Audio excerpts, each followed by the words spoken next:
I'm here with my next video on the next chapter, that is The Necklace, from the book Footprints Without Feet of Class 10. And a very, very nice story it has. You know, I had read this story when I was in school. And at that time also, you know, I was very fond of this story. So, and you know, I used to narrate this story to many people when, you know, there's a storytelling time. I used to narrate this, do a little bit of mixing up and all, and then I used to narrate because it's a really nice story and teaches you a very important lesson. So let us see what goes around. This is a story about a couple, Mr. and Mrs. Loisel. Mr. Loisel was a clerk in the Board of Education. And Matilda Loisel, his wife, you know, when she was born, she was born in the family of clerks. A low middle class family, you know. Clerical grade is a low middle class. So it depends, you know, low middle class and middle class. So in between there somewhere, you know, they fall according to the place where they are working. So Matilda was born in such a family, and she herself, you know, she was very pretty, very lovely. But she felt that she was born for all the riches and luxuries of life. And when, you know, she started growing up, you know, it is said that probably she felt that it was an error of destiny that she was born in such a house. She felt it was, you know, something incorrect. An error had occurred because she felt that she was made for all the riches. She loved the luxuries of life, and she was in love with, you know, that type of higher standard of living.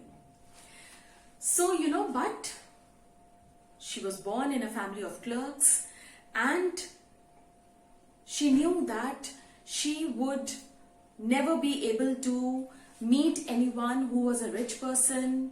She knew she would not be loved by any such person. So when her parents wanted her to marry a clerk of the Board of Education, the office was Board of Education, she did not refuse and she married that petty clerk.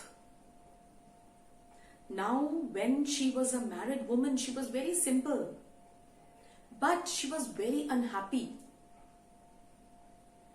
The poverty of her apartment, the shabby walls, the worn out chairs, and everything all about the tablecloth that was put on the table, and everything, the curtains, the walls, everything was not of the class that she had always desired.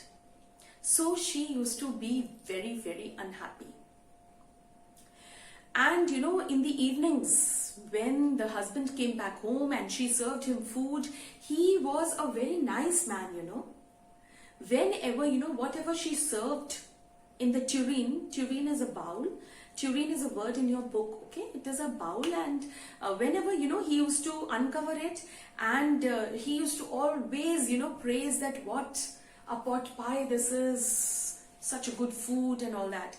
But, and he used to enjoy anything and everything that she used to cook and make for him.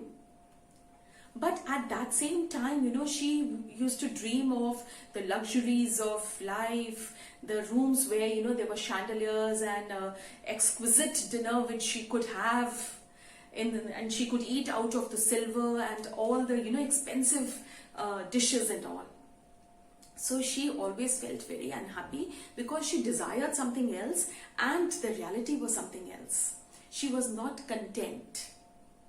She was more bent towards the materialistic world. Alright, her nature was of that kind. And then she was ambitious and aimed for something that was not a reality. Alright, so you know, this was the main background. Now once happened that, there was a ball party, a dinner and ball party at the minister's residence, and by chance, uh, Mr. Loisel had tried to arrange an invitation card for that party. And the day he got that invitation card, everybody was not invited because it was at the minister's residence. So, he was very happy because he felt Matilda would be very happy to see this invitation, because she always liked visiting such places, exquisite halls and chandeliers and ball dance. All that she desired would be, she could see here. So he was very happy, and very happily he went with the invitation card and gave it to his wife. And she opened it quickly and she read what it was. But she was very, very sad. And she became very unhappy, and she just kept away the card. She was totally vexed also, and he could not realize what the reason would be. So he asked her as to what happened. He had thought she would be very happy, but what went wrong? She was invited to such a grand party. So, she was very sad, and then she said, what do you think I will wear here and go? In such a party, I need a beautiful dress. So he said, what is there to, worry about? The dress that you wear at the theatre every day, you look so pretty in that. It's such a nice dress. But she became very irritated and she was very angry, and but still, she controlled, and very calmly she said, see, this is, she could not wear that dress to that party, and this card could be given to any of his colleagues whose wife was better fitted for this party, the wife who had better dresses. So Mr. Loisel felt very bad. And he had not expected this, So very nicely and politely he said, okay, Matilda, tell me, if you want to get a new costume made, how much would it cost?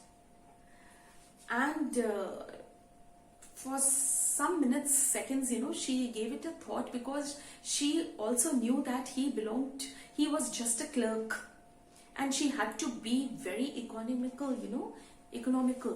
She could not buy an expensive dress.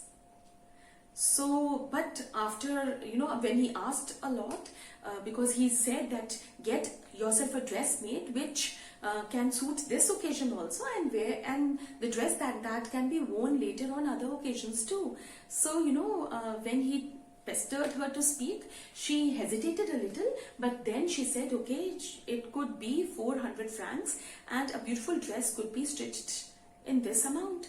And suddenly, Mr. Loisel, his face, became pale, and it was exactly the amount, 400 francs, which he had saved for himself. He wanted to buy a gun. All his friends, every Sunday they used to go and pass their time shooting larks. Lark is a kind of bird. All right, and he had always desired, to save some money every month to collect some amount for the gun, because he also wanted to go out with his friends on every Sunday, because the whole week, he went to office, he struggled so much. So he also wanted to go and shoot larks with friends. So it was exactly 400 francs that he had saved for the gun. But, he did not give second thoughts. For most, the happiness of his wife was more than anything else. So he quickly took out the money, and he said, yes, go and get a dress stitched for yourself. She becomes very happy and gets the dress stitched. Now the party was on January 18th in the minister's residence. Go through that, you have the invitation card lines over there that mentions the date, January 10th. So just give a reading to that. And so, the party was arriving now. January 18th was going to come. But still, he found that Matilda was again, very anxious, and she was not very happy, and there was something wrong. So he called her, made her sit beside her, and asked as to what has happened, because last 2-3 days, he was noticing that she was not happy. So she said that, she answered that she could not go to the ball.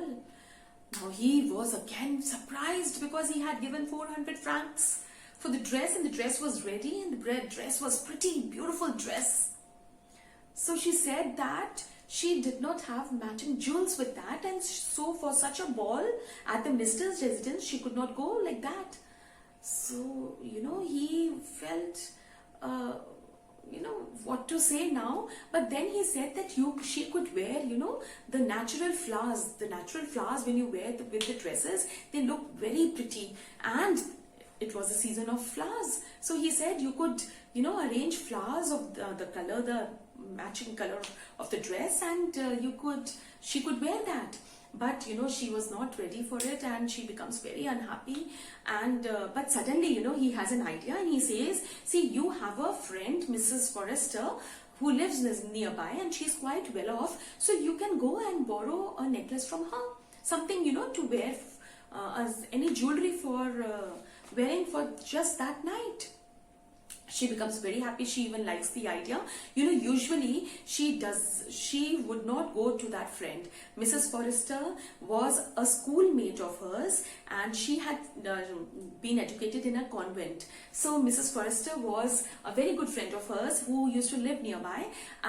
But she, after marriage, she was very well off. She had a lot of things, lot of jewelries and dresses, and the standard of living was very high. So usually Mrs. Loisel, Matilda, she never visited her, because whenever she came back, she was in despair and disappointment, because she always used to feel that the friend has such a lot that she always desired. So she never visited her friend.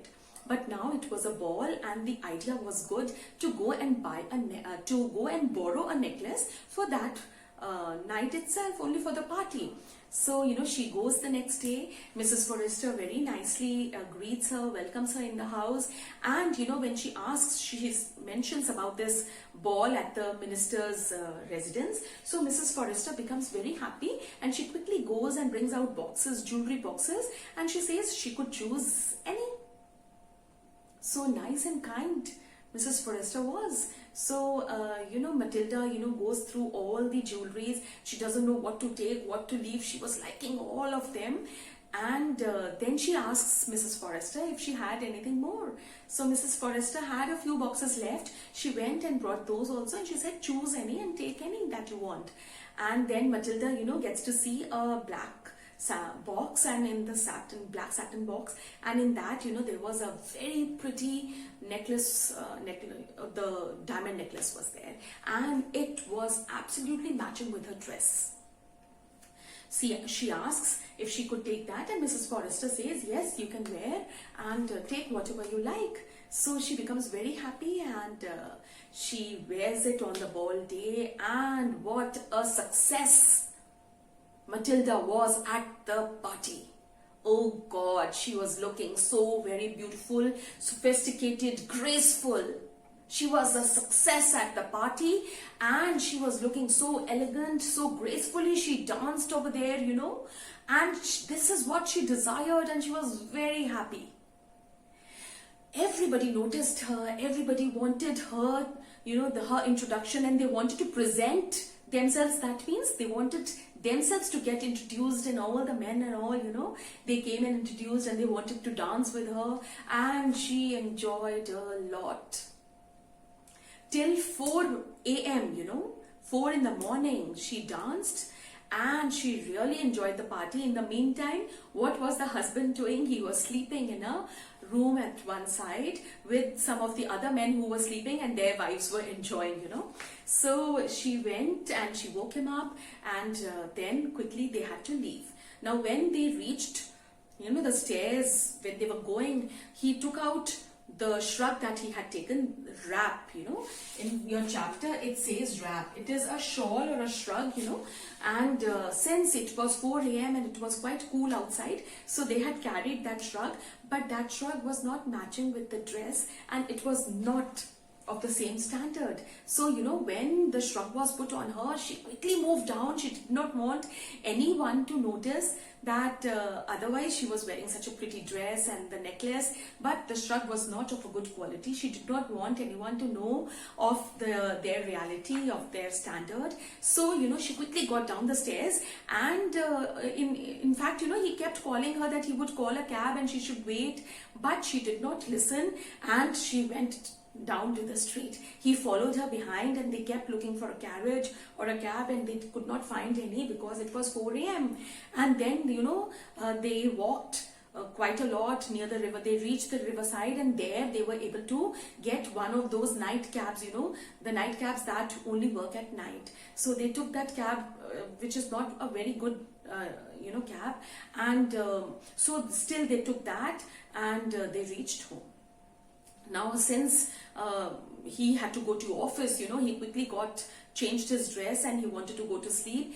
In the meantime, Matilda went, she stood in front of the mirror, she removed the shrug because she wanted to give a last glance at her, because she was looking so beautiful, she was looking so nice, and she desired all this. So, she took off her shrug and looked at her dress, and suddenly she noticed that the necklace was not there. Oh my God, what a shock she got. And she screamed, and Mr. Loisel came and asked as to what had happened. And she said that the necklace was missing. Oh God. They, found the shrug and all, and in the whole house. He went down, he said he dressed up again, and he went down. He said, I'll go walking the whole way, and I'll try to find out wherever we had walked and all, if the necklace is there. And he asks that whether the necklace was there at the minister's when they had left, and she said yes, she had felt it when the shrug was put on her. She had felt the necklace there, but she didn't know when it fell. So he said maybe, because they felt that they had not heard the necklace fall, so he had to go to the roads and all and to find. So he went down walking, because they felt that if it had fallen, it would have made some noise, so some sound. So he walked the whole way. Then he went to the cab office, the main area where all the cabs are, to find if they had found any necklace. He went to the police station. He got an advertisement put by them that this necklace was missing, and anyone who returned would be rewarded.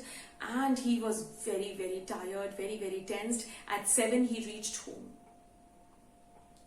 and they were very worried. Now, 2-3 days, there was nothing known about this. And she, worried a lot, because it was not her necklace, it was Madame Forrester's, and she had to return it. So she was very, very tensed. But the husband had an idea. The husband told her to write a letter to Mrs. Forrester and tell her that the clasp of the necklace had broken, and that they would get it repaired and return it to her in time. In the meantime, they started going to the shops, to the jewelry shops, to find the same type of necklace. And then they reached one shop. I'll just let you know the name of the shop where they found this the similar type of necklace. I'll just name it. It was Palais Royal. It was Palais Royal. All right, Palais Royal, where they were able to get a similar type of necklace. And when they asked the cost of it, it was 40,000 francs. Francs is a currency used in Paris and France. And 40,000 francs, and my God, how could they arrange? But the jeweler said that he was ready to give them at the rate of 36,000 francs. So now, he thought about whatever he had. Then he remembered that he had 18,000 francs that his father had left for him. And what he did, he borrowed from the money lenders and from everyone here and there, and he arranged 36,000 francs, and they both went. They quickly bought that necklace, and they went back home. They kept it in the same box in which she had brought from Mrs. Forrester. She just felt that Mrs. Forrester should not come to know that they had replaced it and it was not the same one. And she went and she returned it to Mrs. Forrester. Mrs. Forrester said that she should have returned. She had given her expensive whatever jewelry she had, and she should have returned it on time because she might have also needed it. But she again said that the clasp had broken and she got it repaired. She was so worried, but at least she had returned it. Now what was next? They had to return the money to the money lenders and from the people he had borrowed. Money lenders, they charge a lot of interest also. So what they did now was she had to live the life of necessity. She had to bear the burden of necessity. So what they did was, this was the time of the hour when they had to make sacrifices. So they changed their lodgings. They were living in a better place before, but now they had to change lodgings, and they took 2 rooms in the attic of someone's house. Attic is, on the top floor, on the terrace, sometimes, some rooms are made for storing things. So they took that, they shifted their lodgings there, they sent off the maid. She started doing all the work, and the work, cooking, washing the clothes, washing the utensils, all the soiled clothes, all their own clothes, all the dishes, then cooking, then, taking down the rubbish and throwing it when the man came, then bringing buckets of water up. Lot of work, lot of struggle. For what? For the necklace. What if she had not borrowed? What if she had gone and talked to Mrs. Forrester about it? Anyways, now she used to go to the butchers, she used to go to the, groceries, the fruiters, all the shops, shopping, everything she had to do, all the household work. And she, for every SOU, for every SOU she used to bargain and bring back. She had become a hard woman now. She was no more a sophisticated and delicate woman. Her hands had become rough, her face and all, she had started looking like a hard, crude woman. Even her way of talking and walking, everything had changed. 10 years, she had to struggle this. And the husband, in the morning he used to go to the office, then in the evening he used to go to a merchant and do bookkeeping. What is bookkeeping?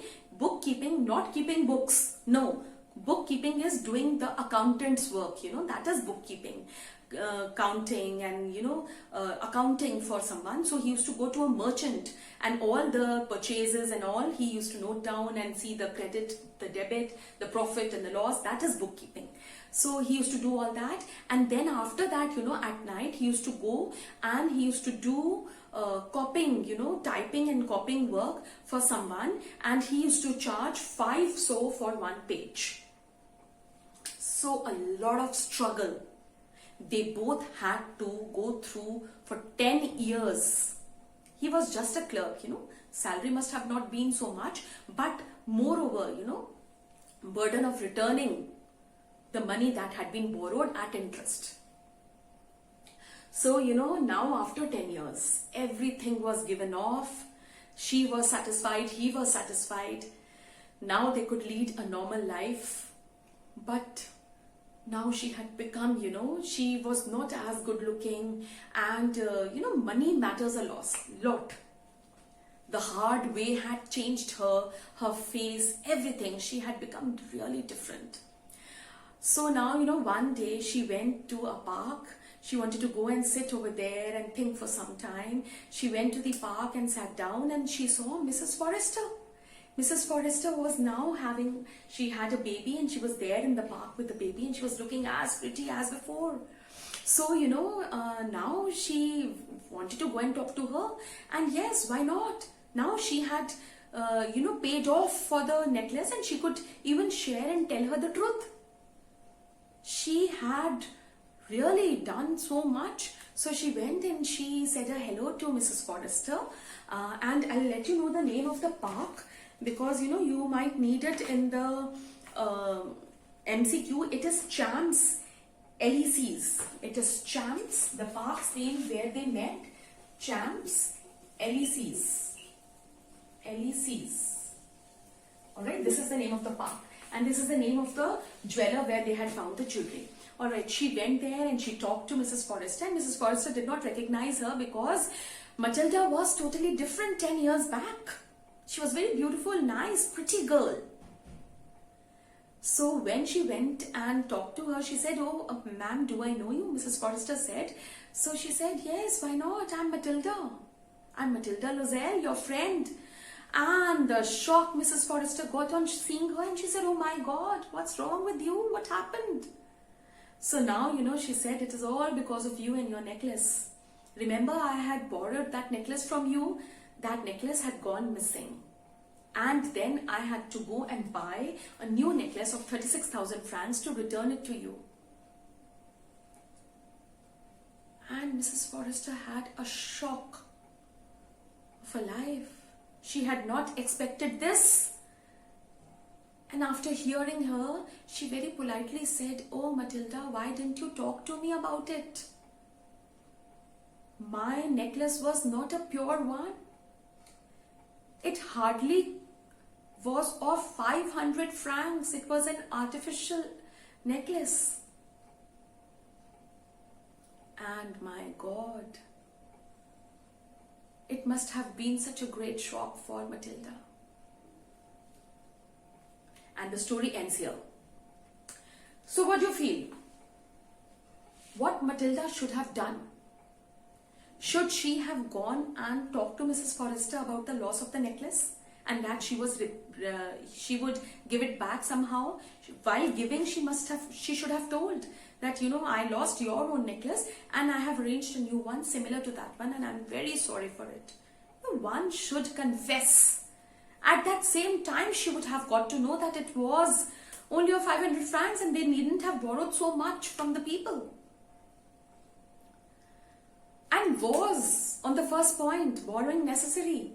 Can't a person be content with whatever life he has, whatever things he has? She could have gone in that same dress, the theatre dress that she used to wear at the theatres. Why she had to get a new dress stitched? All right, the husband got the new dress stitched.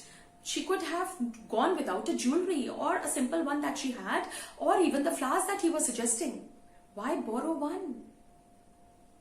Right? And all right, if she had borrowed, then she should have, on the loss on the first day, she should have gone the next day and told her that, "I have lost your necklace and I will repay it. I will somehow bring a necklace, or I'll give you the money."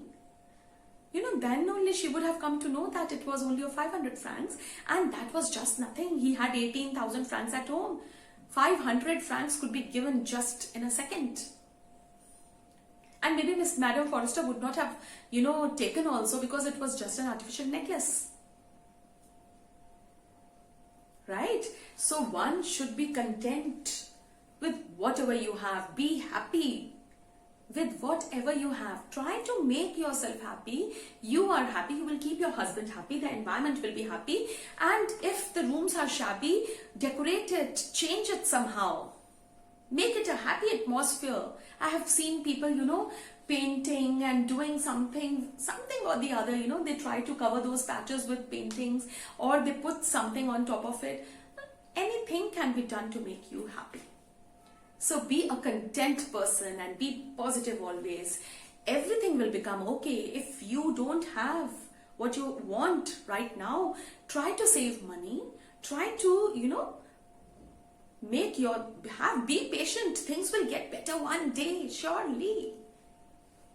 And contentment is the foremost thing. If you are a content person, you are a happy person. All right. And some children, ask me, "Ma'am, then what must have happened after that?" Yes, Madame Forrester was a very nice lady. Obviously, she must have returned the necklace. And if she wanted to keep that necklace, she could keep with herself, because she always liked the jewelries and all. Or they could have gone and, returned it to the jeweler and taken a small jewelry and saved the rest of the money. So there are innumerable, things that we can think about, and go through the chapter. If you have any problem, please put the problems in the comment section, and please give good comments to encourage me. I'm here only for you people. Do take good care of yourself. Bye-bye.